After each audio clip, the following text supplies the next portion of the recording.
साली आधी घरवाली। सिमरन की छोटी बहन विभा माँ के होते हुए भी सिमरन के ही पीछे लगी रहती थी। सिमरन, आ गई हो तो इसे खाना खिला दो। बोल रही है तुम जब तक नहीं खाओगी ये भी नहीं खाएगी। क्या है विभा, तुम खा लिया करो ना, मुझे ऑफिस से आने में देर हो जाती है।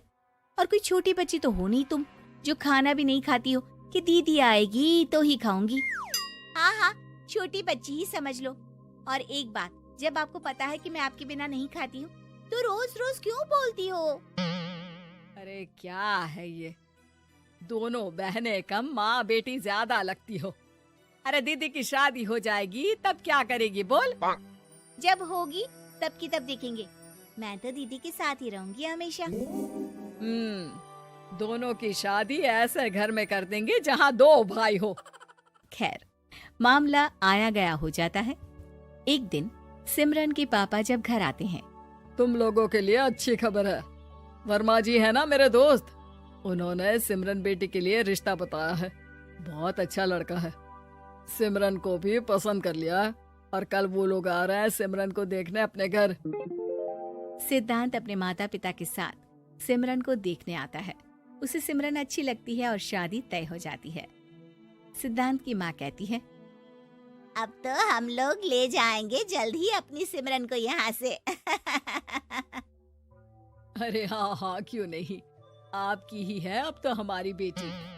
दूर खड़ी विभा सब सुन रही होती है। अब तो दीदी की शादी हो जाएगी, फिर तो वो चली जाएंगी। दीदी के बिना मैं कैसे रहूंगी? कुछ न कुछ तो करना ही होगा जिससे दीदी की शादी ही ना हो। सभी के जाने के बाद क्या शादी के बाद दीदी हम लोगों के साथ नहीं रहेंगी? अरे नहीं तो फिर क्यों रहेगी, शादी हो जाएगी तो अपने घर चली जाएगी ना। तो मैं भी जाऊंगी उनके साथ, मेरा भी सामान पैक कर देना।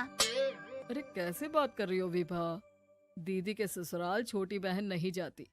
हाँ, कभी कभी जाकर मिलाना और रोज फोन पर भी बात कर लेना, ठीक है? नहीं पापा, आप तो जानते हैं मैं दीदी के बिना खाना भी नहीं खाती, ना ही मुझे उनके बिना नींद आती है। सिमरन बहन की बात सुनकर इमोशनल हो जाती है। अगले दिन से विभा खाना खाना छोड़ देती है।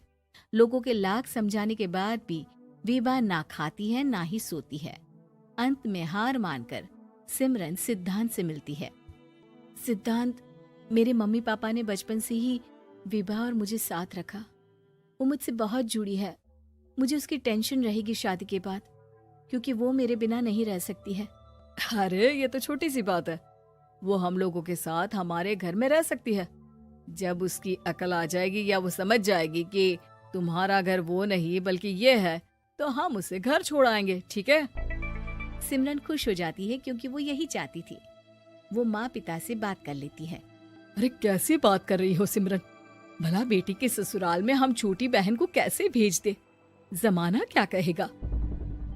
अरे तू पागल हो गया है, मना कर दे। इस शादी में इन लोगों का तो ये चलता ही रहेगा। कभी बहन यहाँ आ रही है, कभी वो बहन के पास जा रही है। अरे शादी हो रही है, कोई मजाक थोड़ी ना हो रहा है ना बाबा ना। माँ कैसी बात कर रही हो, सिमरन से मैं जुड़ाव महसूस कर रहा हूँ और इतनी सी बात के लिए इतनी अच्छी लड़की को कैसे छोड़ सकता हूँ? सिद्धांत की भी जिद होती है कि वो सिर्फ सिमरन से ही शादी करेगा, और होता भी वैसा ही है। सिद्धांत और सिमरन की शादी हो जाती है और दहेज में आ जाती है विभा। शादी के बाद बुआ सास कहती है, अरे माँ ना, साली आधी घर वाली होती है, लेकिन ये क्या, तुम तो उसे घर ही ले आए। तभी चाची कहती है, सिद्धांत को तो हम लोगों ने सीधा समझा था, लेकिन सबसे तेज तो यही निकला। अरे देखो कैसे दहेज तो नहीं लिया, लेकिन साली पर कब्जा कर लिया। सिद्धांत ने इस और तो सोचा ही नहीं था, लोग उन लोगों के बारे में ऐसी भी बात करेंगे। वो वहाँ से चला जाता है और चुपचाप अपने कमरे में लेट जाता है। क्या हुआ सिद्धांत, तुम अचानक से परेशान हो गए, कोई बात है क्या? अरे नहीं नहीं, वो थक गया था ना, शादी की सारी तैयारी और रस्मों के बीच, सोच रहा हूँ थोड़ा आराम कर लूं। हाँ ठीक है, आप लेट जाइए, मैं विभा का बेड लगा देती हूँ जमीन पर। क्या? वो यहाँ सोएगी? हाँ, बताया तो था कि उसे नींद नहीं आती मेरे बिना। तो तुम आराम से लेटो ऊपर, हम लोग नीचे बिछा लेते हैं। अरे नहीं नहीं, तुम दोनों आराम से लेटो ऊपर, मैं माँ पापा के रूम में जा रहा हूँ। सिद्धांत वहाँ से दूसरे कमरे में चला जाता है, जहाँ सिद्धांत के पिता उससे कहते हैं, क्या बात है बेटा, तू उस कमरे में क्यों नहीं सो रहा? बहू से लड़ाई हो गई है क्या शादी के पहले दिन ही? अब नहीं पापा, वो दोनों बहनों को बात करनी थी और मुझे नींद आ रही है, तो मैं यहाँ सोने चला आया। अगले दिन सिद्धांत तैयार होकर ऑफिस जाता है। ऑफिस में लंच के वक्त दोस्त कहता है, क्या बात है सिद्धांत, इतना सारा खाना एक ही दिन में? हाँ यार, वो सिमरन को खाना बनाने का शौक है तो उसी ने बनाया है। यार हम लोगों की तो सिर्फ एक ही बीवी है, इसकी तो दो है ना। सिद्धांत को गुस्सा आ जाता है। कैसी बात कर रहा है तू? अरे तू तो भाग्यशाली है जो बीवी के साथ साथ साली भी आ गई। अरे साली लोगों की तो आधी घरवाली होती है, तुझे तो पूरी की पूरी मिल गई।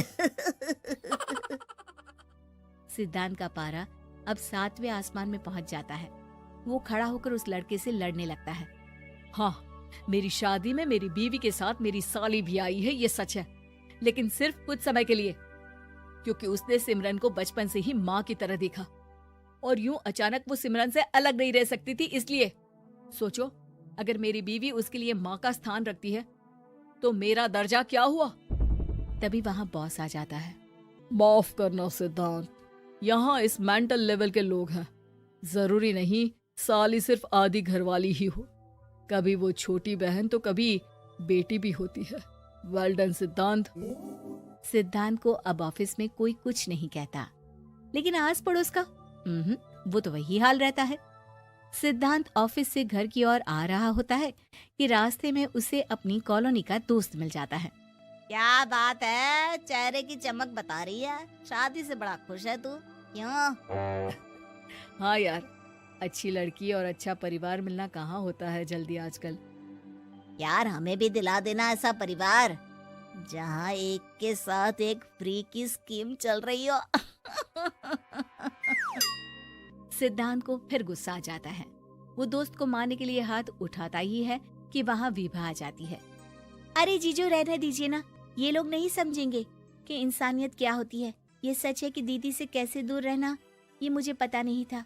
आपने मुझे दीदी के पास रहने का मौका देकर ये समझने का मौका दिया कि लड़की का असली घर उसका ससुराल होता है। मैं समझ चुकी हूँ, मैं जा रही हूँ जीजू, लेकिन मैं खुश हूँ कि आपने मुझे अपनी छोटी बहन समझा। सभी उन लोगों को देखकर ताली बजाने लगते हैं। विभा अपने घर चली जाती है और सिद्धांत खुशी खुशी सिमरन के साथ रहने लगता है।